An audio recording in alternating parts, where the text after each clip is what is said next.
Well, good afternoon, everyone. Welcome to our first ever summer session of the Legislative Lens. For those of you who are not sure who I am, which I'm not even sure if that's a thing anymore, but I'm Kat Johnson. I am a veteran advocate and known mostly to this audience today for my work as the No Veteran Buried Alone initiative within the National Cemetery Association, and at the county level and within the commissions. Typically, we are here to talk about the legislative docket at the state level, but today I have a very special guest with me. I am so excited to have this conversation. Since the Ohio legislature is on summer break, I have invited the best resource I could find to talk about national issues. So while we have this conversation today, I'm going to remind you to make sure that you are liking, sharing, and commenting throughout our conversation so we can really get the best from this video. I'm going to welcome to our conversation today, Paul Wright, who is the Executive Director of NVLSP. Paul, welcome. Thank you, Kat. Such a pleasure to be with you. I am really excited to reconnect with you. I had such a great time meeting you all back in June, and it's just great to see you again. Thank you. This is going to be such a great conversation. Well, Paul Wright is the Executive Director of NVLSP. He began his military career enlisted in the U.S. Air Force. And if you ask certain people in my life, they will say the Air Force is the best force, but there's lots of controversy there. Subsequently became a cadet in the U.S. Army Reserve Officer Training Corps and went on to serve as a judge advocate in the U.S. Army. He has led and managed dozens of attorneys and paralegals. He advised senior military and civilian personnel on a spectrum of issues, including tax, criminal, family, immigration, claims, consumer, and international law. He served as legal counsel to over 20,000 soldiers and civilians in the Department of Defense. Paul, I feel like you've done it all, my friend. It's been a long journey and a fun journey, and I could tell you another time about my transition from the Air Force to the Army, which was pretty interesting. But yeah, here we are now as an Army veteran and an Air Force veteran, feeling really good about my service in both branches. It was great. Well, thank you for your service. Let's start. I want to talk a little bit about what NVLSP is, because I feel like the nomenclature gets lost on people unless we talk about it every day. So since 1981, and by the way, some of you have heard me talk about NVLSP or seen other interviews that I've done with some of the attorneys. You guys have been around since 1981. It's the National Veterans Legal Service Program. You guys are literally just steadfast in the veterans' rights component and defending veterans' rights. You've got about 80 people. You're based in the Washington, Arlington area. Your staff is predominantly made up of veterans and their families. A 501c3. I think the important part here is that you are known for the Niemer case, or as general conversation would be the ruling on Agent Orange. And then additionally, the Supreme Court ruling on the Soto case, which is retroactive payments for combat veterans. So before we go any further, I want to give you a chance to talk here just on those two components. That alone allows you to stand up on your staff on literally millions of dollars of findings for our veterans. So I'm going to give you the stage here. Talk a little bit about what NVLSP does for veterans and those two rulings, which allow you to really have some real street cred here. Sure. Well, NVLSP, as you said, is a nonprofit. We kind of look like a law firm, but we are not a law firm. We're a nonprofit. We do not charge veterans a fee for our services. We never have charged veterans a fee, and we never will. This is part of our, this is a keystone of our foundation. So our mission, of course, is to secure benefits for veterans who incur disabilities during the course of their military service. And we do that for veterans, for service members, and for their families. As you said, we've been doing it since 1981, and this November is actually our 45th anniversary, which we're pretty happy to be celebrating with all of our wonderful partners and friends. It's been a great mission execution by NVLSP and all of our partners. So importantly, we work with veterans to do help with the claims process, help with appeals process.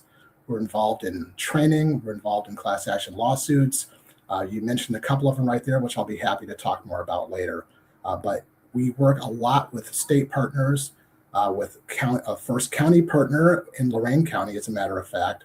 And we will be collaborating quite a bit to help you in your mission to serve veterans of Lorain County. Yeah, I mean, I think that when I first learned about NVLSP, I got to sit through one of your accreditation trainings, which, by the way, you guys put the heat on me. I was so blown away by just elevating what a claims process can look like and how veterans are served. It's one of those services that is kind of the like in an eagle's nest, it's the underpinnings that really elevate and carry the weight of how benefits that veterans have earned, not a handout. They are the benefits that are earned are kind of reinforced and kind of that, we've got your six and we're coming in to make sure that you get what you have earned. Yeah, absolutely. And training is a key aspect of our operations. So we work with literally thousands of advocates, whether attorney or non-attorney advocates across the country, to execute this mission. And the partnership we have with Lorain County provides some ongoing consultation as needed. So as you process claims or appeals, we are always there. Our entire team is available for you as a resource. You can call us, phone a friend, as we say, check in with whatever you need throughout the process, and we will be there to help you with that claim or that appeal. Yeah, so tell me a little bit about how NVLSP actually engaged with Lorain County. You mentioned we are the first county level engagement that you guys have. Typically, you are engaged at the state level. So there's a county level model based on the Ohio Revised Code in Ohio, but some states don't have a county level model. Minnesota, Arizona, there's tons of different models, but Ohio has counties. So we're the first county level engagement that you have across the country. So tell us a little bit about how that conversation got started and why Lorain County was a good fit. Sure. Well, we had a couple of our folks attend the NASVA conference last year in August, where Tom Herthel and Lou George, great guys, met up with Jacob Smith, who is your very enthusiastic executive director. That guy is one of the funnest people I've ever met in my life. He's awesome. Sure. And there are discussions ensued about how we could collaborate to enhance the services that you all provide to veterans of Lorain County. So after several discussions, we came out with this agreement whereby we would work together through accreditation and ongoing training. You might call it continuing education to make sure that you all are able to serve veterans in the best way possible. So we work closely with you on your claims and appeals. And as I mentioned before, anytime you need to phone us, to call us, we have multiple staff available to have discussions with you, to consult on legal issues, strategies, whatever it is, we're there to assist. And we're very happy, again, to have such an enthusiastic and very professional department. I have to say that when I met you all in June, I was just thrilled to see how many people wanted to talk about these issues and get into them. Even though we're at a baseball game, people were very excited to talk about the issues, and that was fantastic. So we know we have an enthusiastic and professional partner in Lorain County. I think one of the things that we've talked about kind of in our legislative lens in previous issues also is this accreditation component, right? And we were so thankful that you guys were able to come in and give the accreditation to not only Lorain County, but our service officers as well. This is what's making sure that when a veteran comes in the doors at the county, we are an accredited agency, right? So we're eliminating that claim shark component that you guys have heard me speak about multiple times. This is a safe place. You're not paying to have your claims done here. This is an issue nationwide that we're fighting, but because we actually have a handle on who should process your claims, who's qualified to do that, and NVLSP has actually come in and accredited Lorain County to ensure that you come in, we process your claims, but NVLSP is kind of like our backup. Yes, that process separates you and us from a lot of organizations out there who do a poor job, who don't necessarily have the training, the experience to do so. And of course, you are making sure that the veterans getting the highest level of service and is protected in many ways, including financially. Yeah. Yeah. And, before we were kind of talking, one of these days, Paul, I'm going to learn my lesson. We're going to pre record all the good stuff we talk about before we get on the show. But, like, it keeps the dollars in the right place, too. It keeps the dollars in the veteran's pocket. It keeps it within the state. Like, it's not just funneling off to, who knows where, which I think is always important when we talk about ensuring the financial security of our veterans and the benefits that they're earning. So, all right, I want to talk a little bit about some of the great work that NVLSP, your team as a whole, has kind of been advertising a little bit, and this goes to your team, but also the veterans who are winning in these cases. And just so everyone knows, you can follow NVLSP on social media. They've got some great things going for them: Facebook, Instagram, LinkedIn. So you can follow these cases on there. Paul and I are just going to kind of brief over a few of them.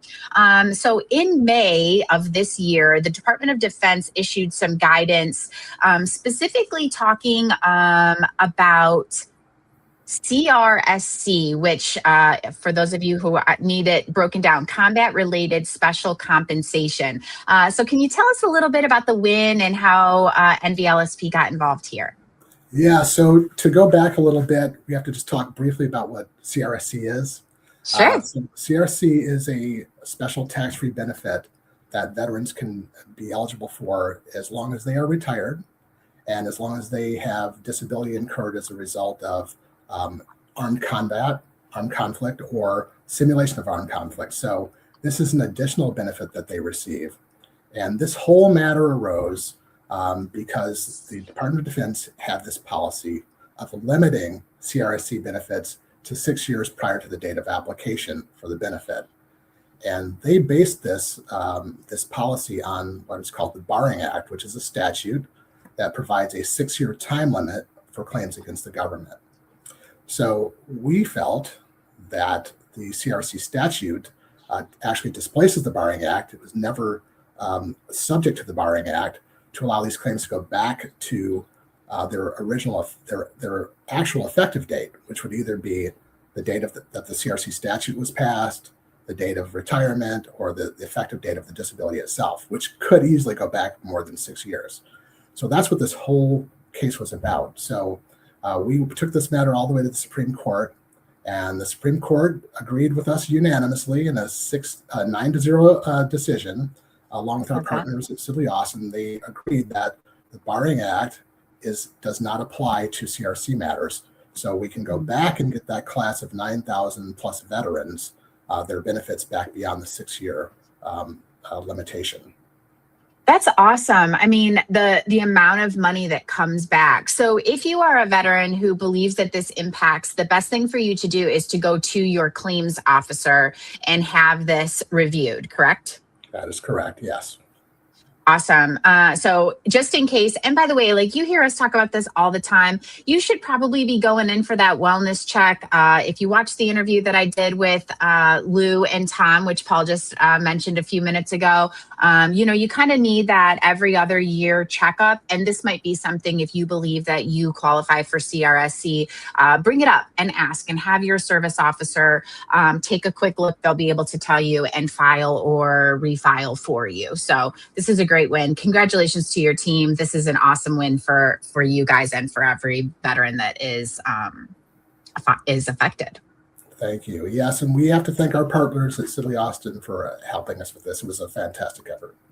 Yeah, awesome. I love that. All right, so I'm going to read this next one, and then I'm going to ask you to tell me what an amicus brief is. So the next one that's on here, you guys filed an amicus brief specifically for with the Veterans of Foreign Wars, so VFW, and Paul Hastings on behalf of Rebecca Pareda, who is the daughter of a Vietnam veteran. So do you want to tell us what an amicus brief is? Yeah, amicus brief is actually, it's called Friend of the Court. So that's the Latin translation, Friend of the Court.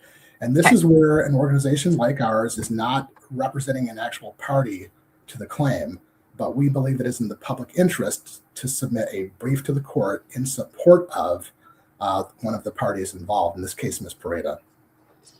Yeah, so this one was actually really interesting to me when I started digging into this, knowing that you and I were going to speak today. This is for a family of a veteran. And I think this is really applicable when we start looking at the people who come into veteran service commissions, especially in the state of Ohio, but across the country. If you're the daughter of a veteran or you're the son of a veteran, you still potentially could find yourself in one of our service commissions and needing help from NVLSP. So, just because you didn't specifically serve, this is a great case or a great example of how you could be assisted by NVLSP or your service commission. Yeah, and if I can get into this just a little bit, Please. just this little story to set this up, or a little situation here. Imagine that you are the child of a female veteran who served in Vietnam and was exposed to Agent Orange. You may have some type of disease or disability as the child of that veteran, and the VA recognizes that, okay, you could have a potential claim for some benefits.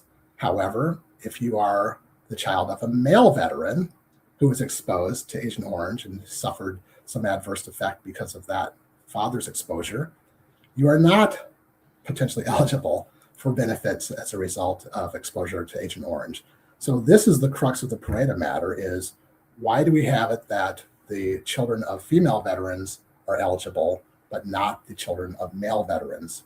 And so this has been kind of a longstanding policy that has been followed for quite a long time, but the veterans, the VA has not really followed up on the science behind this. They have not done the proper research, nor have they acknowledged existing research that shows that there is a connection between males and their children and the adverse health effects. So this is what it's really about. So we're looking at this matter for a couple reasons. One is the science demonstrates that there is a connection and you can suffer those adverse health effects, but also because it is discriminatory against the children of the males who, of course, overwhelmingly served in Vietnam more than the females did. So you're cutting off a potentially very large group of people from obtaining benefits that they have earned. Definitely a population also that is, my parents' age, right? So very, very predominant right now. So, it's very interesting as well when I see people who come in and out of the commission that are the children of Vietnam veterans. They're there usually to help their parents get their benefits, right? But then in turn, when we saw this case pop up on our agenda today, it's them also. Yeah. And I think it really speaks to the people that we see coming in and out of the commission, and really that personal touch, that getting a service officer to help you have that whole and complete conversation. That's the difference between being inside the office versus trying to figure it out on your own online. I agree. And it's interesting that when you're cutting off the children of veterans, this is a very often overlooked population. And it's something that absolutely has to be addressed. But we do encourage people to go into their county officers to do some check-ins and some follow-up, because there may be some benefits that they've earned that they're not aware of. And one of the ways is to get a check-in and a review by their county officers. Yeah. It's interesting that you say that to me. I think even, some of our team was just recently with some of your other states and such. And the feedback that I got from that meeting and our senior leadership that had been in that meeting was the conversations and the best practices that were shared. So, the byproduct of being partnered with a large group like NVLSP is that large geographical stance, but at the core, the primary mission still being our veterans, and being able to go and accumulate best practices and then bring them back for us at the county level. But for other states, we heard, we were able to bring forth what we see at a county level to the states and what they took from us, but then what we were able to bring back. And I think it's the partnership with NVLSP that allowed us to have that perspective, and it's really invaluable to the state of Ohio and especially our Lorain County residents. We got that because of you guys, and we're incredibly appreciative for that, amongst other things. But it was really unique because it's fresh in our mind. We just had that training this week. Well, thank you for saying so. We really appreciate that, and we love the collaborative process. So anytime we can share with our partners, we're more than happy to do so. Yeah, I love that. Okay, so I think we want to keep this to 20 minutes, and Paul, I always go over. I hope somebody warned you.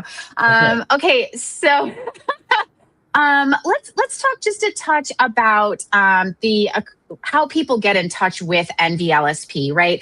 It's not always a direct, like, I'm a veteran, I need to go to NVLSP, but through the actual agencies that you work with. So if someone feels like, hey, I want to know more about NVLSP, how should they reach out to you, or how can they follow you? Tell my audience just a little bit more about what that looks like and feels like. Sure. Well, if someone has a pressing matter related to a claim, we do encourage them to go to their state or their county office.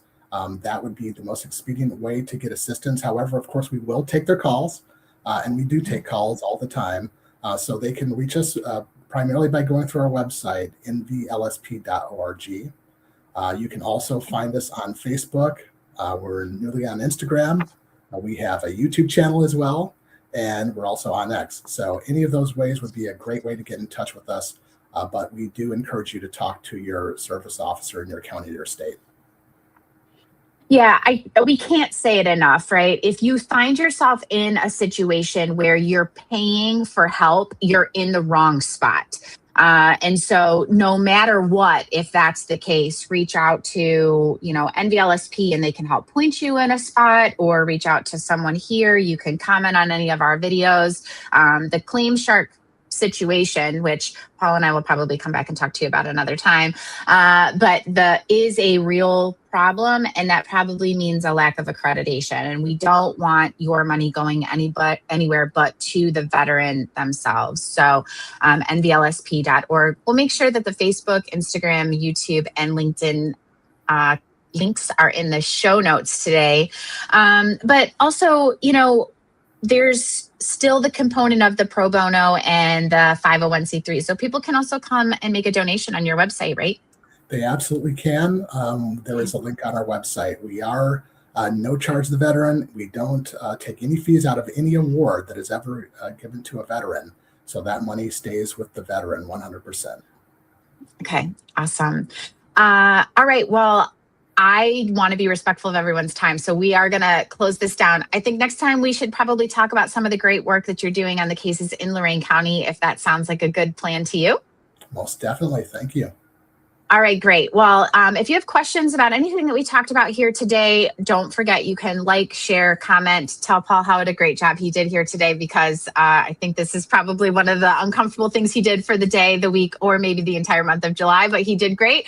And we'll see everybody next time. We still will be on summer break, but we can talk about national issues. Paul, thanks for being here today. I really appreciate it. Yeah, thank you very much, and best to all of you at Lorain County. Thank you so much. Have a great day, everybody.